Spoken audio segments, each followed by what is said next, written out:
here, new here, I'm Kaniti, and if you're already watching my One Piece Chill channel, welcome back. Today we are going to read the newest chapter of One Piece, number 1066.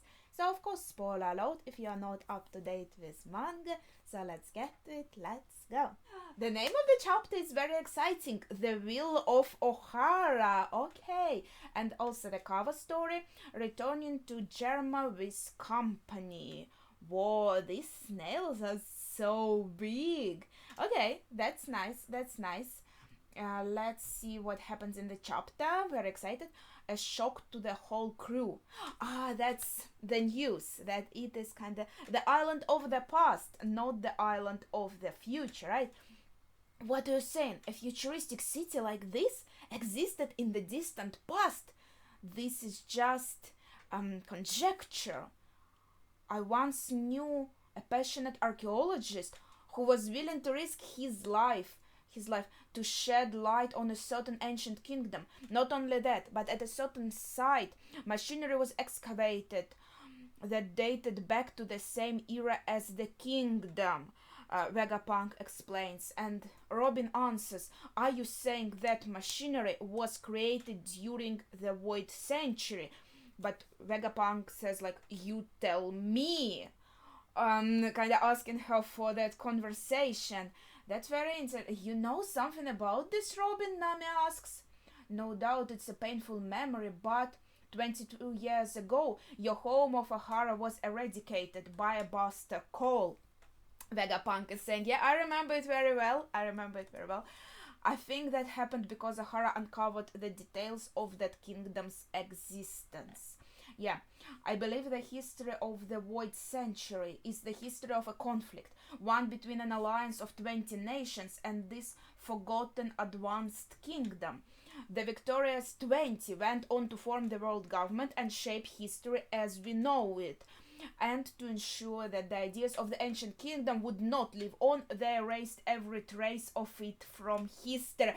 Everyone is super shocked, but I'm not very shocked because we already kind of knew some of this, presumed some of this, so it's kind of not very. But like Straw Hats are having very intense reactions, of course. What? That's crazy! Is this for real? What an epic and romantic tale! Frank is the one that is impressed, while Nami and Usopp are so shocked, and Frank is like, wow, that's so cool, such a cool story! Hang on, Vegapunk, Sanji asks. You mean everyone who knows about this? Yeah, I really like their reactions there. The story is very interesting, but I think we kind of, yeah, as I said, knew some parts of this and presumed some parts of this. So let's see what happens on the next page. Gets eliminated? Indeed. Then why did you tell us? I cannot hear it. Yeah, like, oh, so now we are also going to get eliminated. But I guess Straw Hats are already the enemies of the world government. So this information doesn't really change much, them knowing this. Come on, Braid, forget, you didn't hear anything, Usopp is pleading. Like I said, this is just conjecture.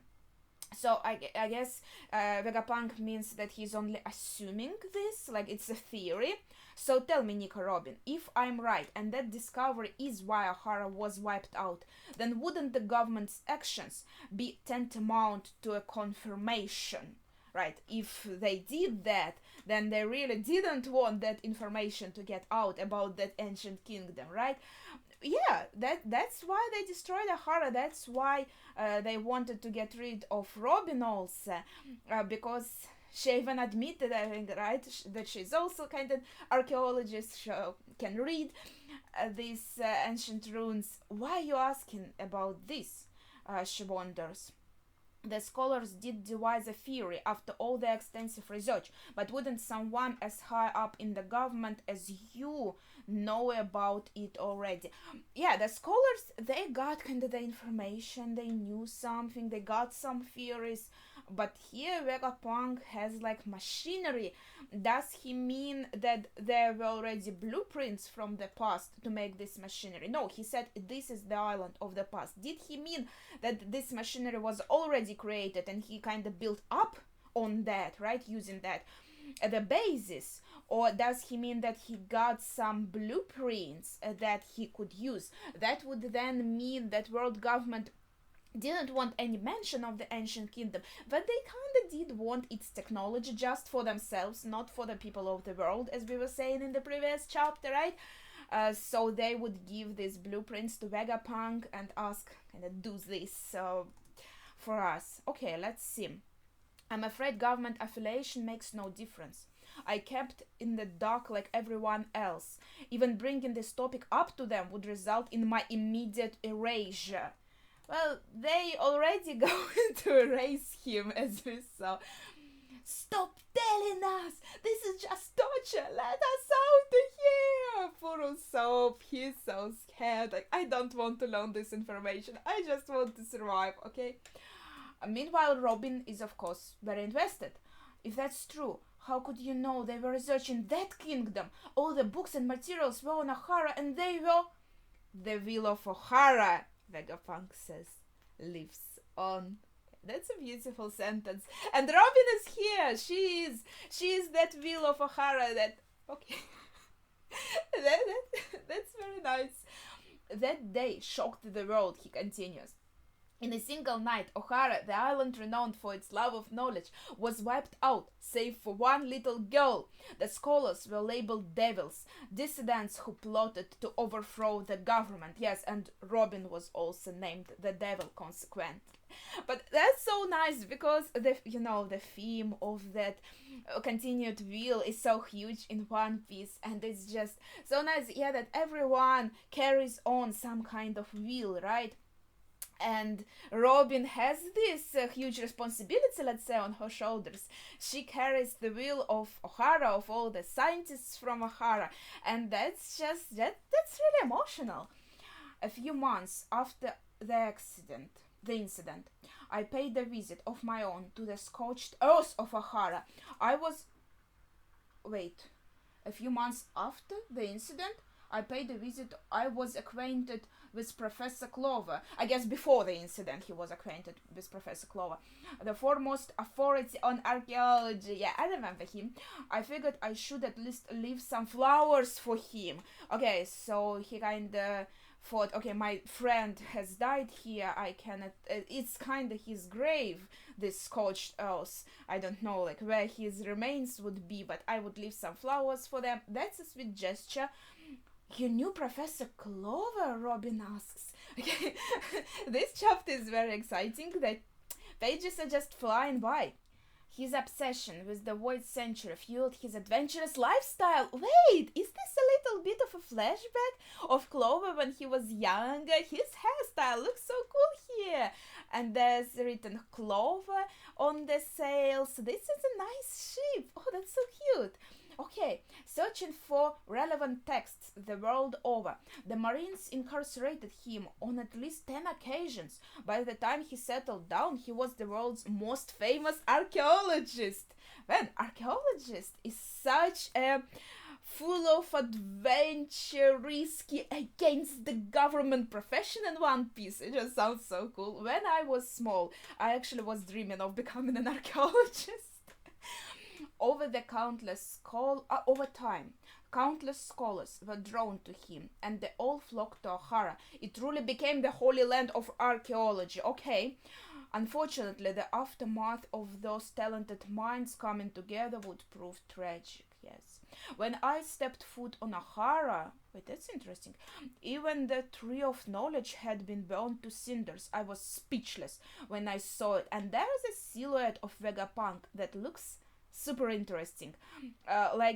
This is a human either with a really long neck, really long head, or something like this. It just looks very peculiar. Is this like his initial form at the moment, or what? Or is this one of his parts? But none of his parts really looked like that, I think. It's a very peculiar silhouette. Okay. But the lake at the center of the island had been filled with an unbelievable number of books. Ah, yeah, they were throwing the books there, okay?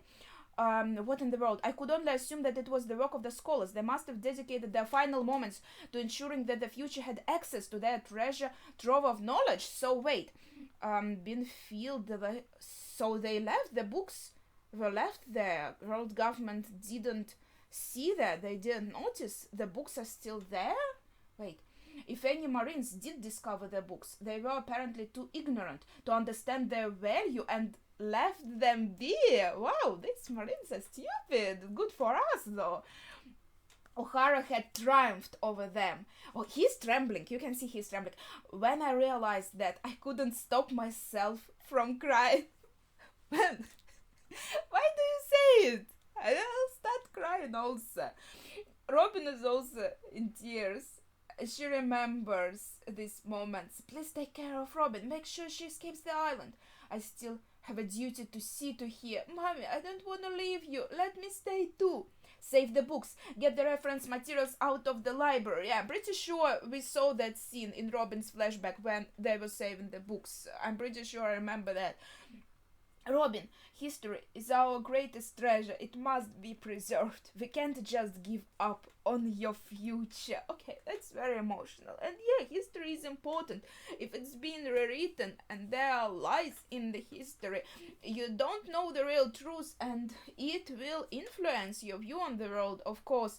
So it's easier to manipulate people if you don't tell them the true history and you deceive them in thinking that some other events happened. They are going to think like you want them to think, right? That's very important. Mommy, be proud, Robin. Your mama is an honorable woman. O'Hara stood up to the world. That's so cruel to remind us of this. I don't know, you can't not cry, right? When you remember Robin's backstory. It's just, okay. She's, of course, also in tears. That's such a sad frame. Okay. You helmet-wearing bastard! How dare you make Robin cry! That's it, Vegapunk! You better release these shoes! Okay, it's like, he wasn't saying anything bad, okay? He actually was saying very nice things, I think, that were supposed to make her, I think, yeah, she was emotional, but still it's something inspiring, I guess, and full of hope, in a sense. It's a nice things he's saying. Vegapunk. It's just as you said. They came to the same conclusions about the kingdom before the incident.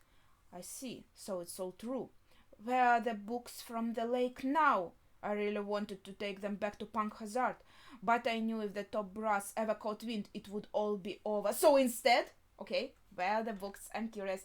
They were taken by the people I saw that day. O'Hara, West Blue, 22 years ago, a few months after the Buster Call incident. Someone else is visiting the debris? Giants? Wait, is this Vegapunk's face? What? Alright, let's pull them up. Who are they? What should I do? Do they have any idea how important those books are? Okay. A few things to point out. So the giants are there. They are fishing books out from the lake, pulling them up. And Vegapunk is surprised and he wonders, like, do they know how important these books are? Like, what are they going to do with these books?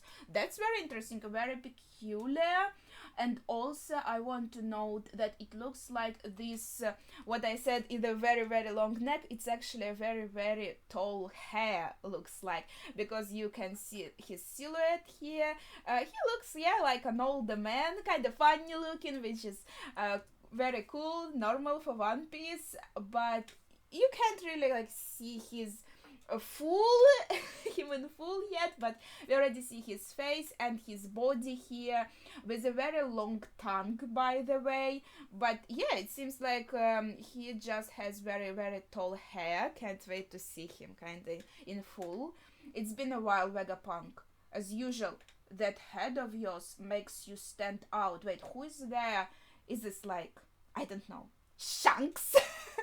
No, who would be with giants though? But it doesn't seem to be a giant. It seems to be a normal looking human. Someone standing on the rocks. By the way, yeah, that head of his really makes him stand out. It's like freaking tall. Either it's super tall head, super tall hair. Is that you? Dragon! Of course! Of course! It's just the cape was floating in the same way. I think that reminded me of Shanks. Anyways, Monkey D. Dragon looks pretty much the same as he looks nowadays, but I don't see any tattoos on his face. And also, wait, this is very interesting. 33 years old, so look pretty old already. But holy crap, it's not hair, guys. It's his head. It's like, you know what? Like, if the person is very smart, I guess there is this stereotype, right? That he would have a big brain, right? So the brain is here. It's here. And his brain, Vegapunk's brain, is so huge that it just doesn't fit like this. So his forehead just stretches there, up there, because his brain needs that space, you know? Dragon, what are you doing here? That's my line. Your head definitely looks like it's gotten a good bit bigger. Wait, so it's growing also? And it looks like it's a bit of heart-shaped on top. It didn't even fit on the page. Like, that's funny. And he's a pretty short man. I don't know, his design is... it's super funny. It's super funny. I like. It's not what I expected at all, but I kind of like it. And they both have flowers. That's so cute. And Dragon is also saying, I knew Old Man Clover. He has very interesting clothes here too. Are these stars on his shirt? A very long cape, of course, and this thingy on his leg, kinda. I don't know. Looks very pretty. Monkey D. Dragon, head of the Freedom Fighters, 33 years old. Dr. Vegapunk, head of Punk Hazard Laboratory, 43 years old. And yeah, that was like 20 years ago, so he should be like 60 something years old. So he does look a bit younger than he would look right now as an even older man. Okay, you too? I know he was once a bit of a hooligan roaming the seas, but all that nonsense about him trying to destroy the world is blatant propaganda. Are you worried about the giants? They're not scavengers. I had a word with them just now, Dragon is saying. I wonder, did they come like here separately or what? It seems they are from above, and they are fully aware of the value of those books. Their captain was a strange giant, wrapped from head to toe in bandages. Honestly, I'm just thinking the books. They are with giants. This is our reason to go to Elbaf. Like, after this, after Vegapunk's island, we are going to Elbaf to get these books, maybe get some more knowledge from them. What do you think? Like, the reason to go to Elbaf? Very interesting, honestly. Okay, the captain, he said O'Hara sacrificed itself for those treasures, and he couldn't let them be erased from history. Dragon continues. After seeing a government lackey like you locking about, I'm glad they're here to scoop them up and keep them safe. Ooh, okay. Hey, you know I'd never... You passed on joining the Freedom Fighters a while ago, but it still made me sick to hear about you becoming one of their lapdogs. Oh, that's some history. Interesting. Don't be stupid. Your ragtag operation was always too poor. What good are my skills and intellect if I can't actually build anything? Yeah, like, he needs money. I know. You are as blunt as ever. That's peculiar. So he was invited to join under the revolutionaries, but he declined because he actually wanted to work on his inventions and all, and just government had enough money and opportunities to give him. He has... But it seems he still has like a good heart and everything, right? He's not a bad person. The world government is an insanely huge organization. There are plenty of decent people on this side that can be reasoned with, especially in the Navy. That's true. They are good and bad people. That's true. Don't lose sight of the end goal, Dragon. I get it, but I can't just sit back after this. It's too damn much. Oh, so...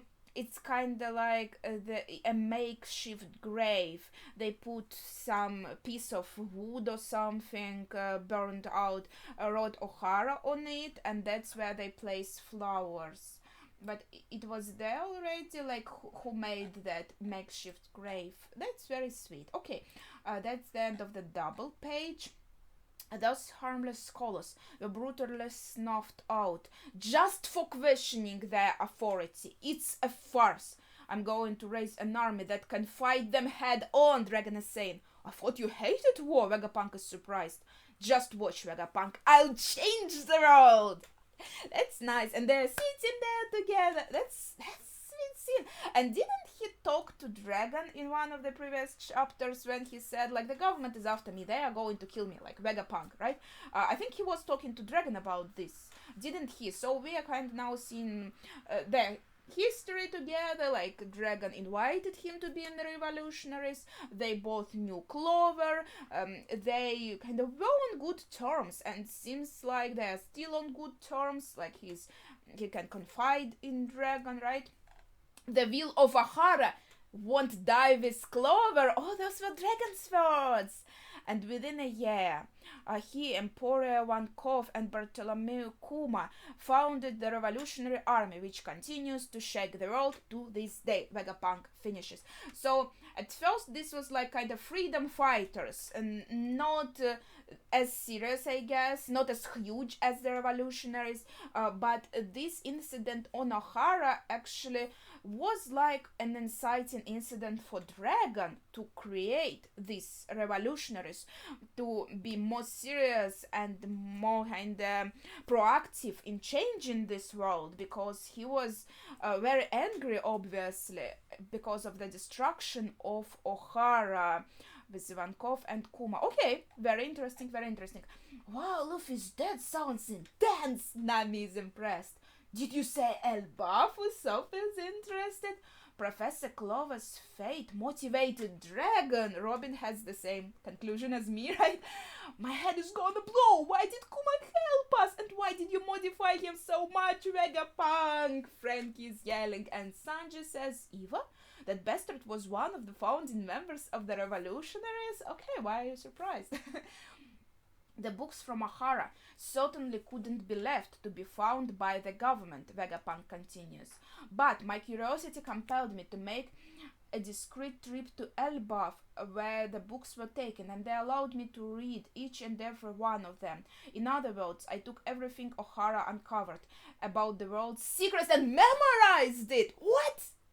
Wait, and also there's a little panel of him with his huge head, talking to that giant who is all in bandages. Like he said, a strange giant wrapped from head to toe in bandages.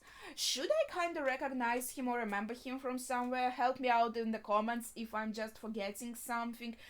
Did we see that giant before, or kind of mentions of him? He is right here in this panel. Looks like he has, I think, a beard, a mustache of some sorts, but his face is kind of in shadow, and yeah, he is all wrapped in bandages. It's all in my head, and I've continued the research. Okay, so we don't have that reason now to go to Elbaf, or what? Okay, you don't need to write anything in the comments anymore. That giant captain, he's called Saul, isn't he? Robin asks. He's in hiding now, so I can't confirm anything. No way. Wait, that's him. Wait, I didn't. Okay, he was all like frozen, and that's when we last saw him. But I guess from that kind of freeze, that's why he is in bandages now. So he survived, but everything like was frozen, so it hurt him a lot, and that's when he was put in all these bandages. Damn, I didn't even recognize him from that silhouette. Holy crap. Okay. okay, yes. That's so nice. She's smiling. Okay, that's a nice moment. Even though Vegapunk says like I can't confirm anything, but he said he's in hiding now. So yeah, he is fine somewhere. Well, relatively fine, living in bandages, probably maybe still in pain, but alive, right? That's so nice. And here send these giants on a mission to recover their books. Of course, that makes sense. This makes so much sense. Okay, that's sweet. Thank you, Dr. Vegapunk. Thank you for not letting Ahara's sacrifice be in vain. I try to help progress every field of thought possible. It's my nature as a scholar. What? The shoes are moving on their own. I can't release you just yet. Follow me. Okay, that's a funny panel right here. There's something I want to show you. They're sliding like, I don't know, like on ice. Like me, if I stepped on ice, I would look the same. Okay, we are going back to Luffy's group, so to say, right? Junkyard, Egghead's fabrication stratum. Chopper, there's no way to get in. Oh, it must be the type that moves on its own. Yeah, they are near this kind of, how do you say it, like plot of armor? I forgot. Like this huge armor. Move, Robot. Does it need a special command? Chopper wonders. I don't know. It doesn't look like it would still work, guys. Maybe we've got to say its name. Move, Robonosuke. Okay, that's a nice name. That's cute, Luffy. Move, Robo King. Whose option was that? You guys are such kids. Ain't no way it's move. Wait, something is happening.